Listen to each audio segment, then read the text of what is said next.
জয়গুরু। নমস্কার সবাইকে। আশা করছি গুরুজি ভাই সবাই ভালো আছেন, সবাই ভালো থাকেন, সেটাই কাম্য।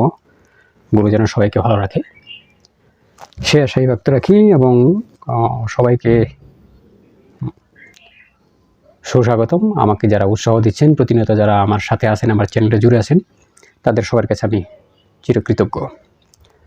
তো প্রতিদিন বিভিন্ন বিষয়ে বিভিন্নভাবে বিভিন্ন কমেন্টস আসে, তো সেই সম্পর্কে ভিডিও দিতে হয়। আর আপনাদের কাছে আমার একটা রিকোয়েস্ট, চ্যানেলটাকে গ্রো করার জন্য আপনারা একটু দয়া করে লাইক শেয়ার করবেন, সেটি আশা করি। এবং সেই সাথে যারা আমার নাম্বার চান, নাম্বার ডিসক্রিপশনে দেওয়া আছে, সেখান থেকে তুলে নেবেন। সেখান থেকে তুলে হোয়াটসঅ্যাপ কিংবা ইমোতে মেসেজ কিংবা ফোন করবেন।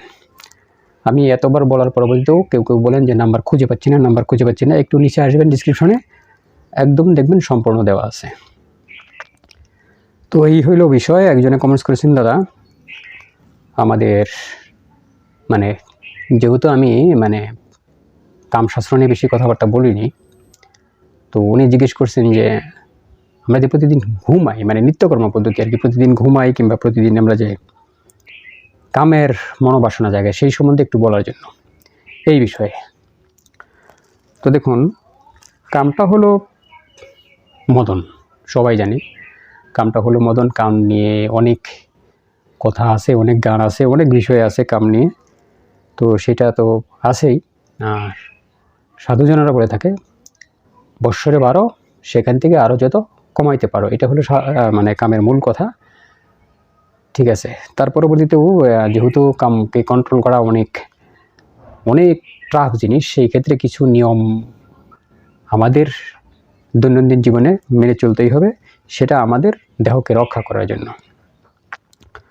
তো আমাদের দেহকে রক্ষা করার জন্য কামের বেশ কিছু দিন আছে যেগুলো আমাদের মেনে নিতে হবে। আমি সেই কয়েকটা দিন, সবগুলো বলবো না, সেই কয়েকটা দিন আমি বলছি। আর একটা জিনিস ইম্পর্টেন্ট বলছি, আপনি যদি রজবালা নারীর 21 দিন পরবর্তীতে আপনি কামের ঘরে যান, তো 100% আপনার গর্ভরক্ষা হবে না। গর্ভরক্ষা হওয়ার কোনো প্রসেসই নাই যদি আপনি 21 দিন পরে যান।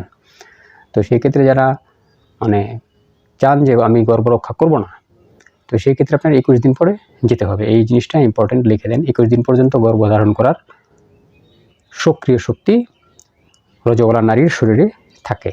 এটা হলো খুব একটা ইম্পর্টেন্ট জিনিস, কেউ বলেছে কিনা জানি না, এইটা গেল বিষয়।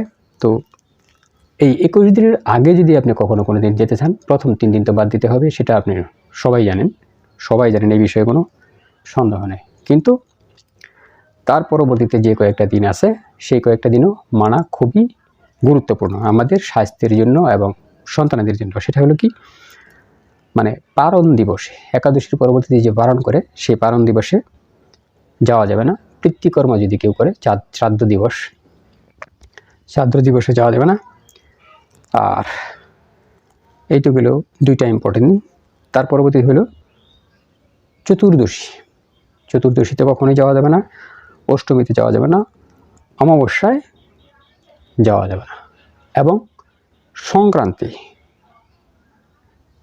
যে বিষয় আছে, সংক্রান্তি যেদিন মাসটা এদিক সেদিক চেঞ্জ হয়, সংক্রান্তির সেদিন যাওয়া যাবে না। এগুলো সম্পূর্ণ নিষেধ। এই কয়েকটা দিন আপনার সম্পূর্ণ নিষেধ, এদিন যাওয়া যাবে না। এতে করে আপনার এবং যদি গর্ভরক্ষা হয়ে যায়, সেই সন্তানের জন্য অনেক অমঙ্গল। এইটাগুলো বিষয়। তার পরবর্তীতে জিজ্ঞেস করেছিলেন যে দাদা আমরা যে প্রতিদিন ঘুমাই, আমাদের ঘুমানোর নিয়মটা কি, নিত্যকর্ম পদ্ধতিতে আমাদের ঘুমানোর নিয়মটা কি, কীভাবে ঘুমাইলে ভালো হয়। তো দেখেন, যদি ঘুমানোর সঠিক নিয়ম বলা হয় নিত্যকর্ম পদ্ধতিতে, তাহলে আপনাকে যদি পূর্ব দিক মাথা করে ঘুমান, তাহলে জ্ঞান বুদ্ধি বাড়ে, বিদ্যান হয় আর কি, জ্ঞান বুদ্ধি বাড়ে। যদি দক্ষিণ দিকে মাথা রেখে ঘুমান, তাহলে ধনলাভ এবং দীর্ঘায়ু হয়। আর যদি পশ্চিম দিকে শয়ন করেন, তাহলে তার প্রচণ্ড চিন্তা চেতনা থাকে, মানসিক অশান্তি বেশি থাকে, চিন্তা হয়, অনেক চিন্তার উৎপত্তি হয়, মাথায় অনেক চিন্তার উৎপত্তি হয়। এবং যদি উত্তর দিকে মাথা করে শোয়, তাহলে ধন ক্ষয় এবং মৃত্যু লাভ করে, মানে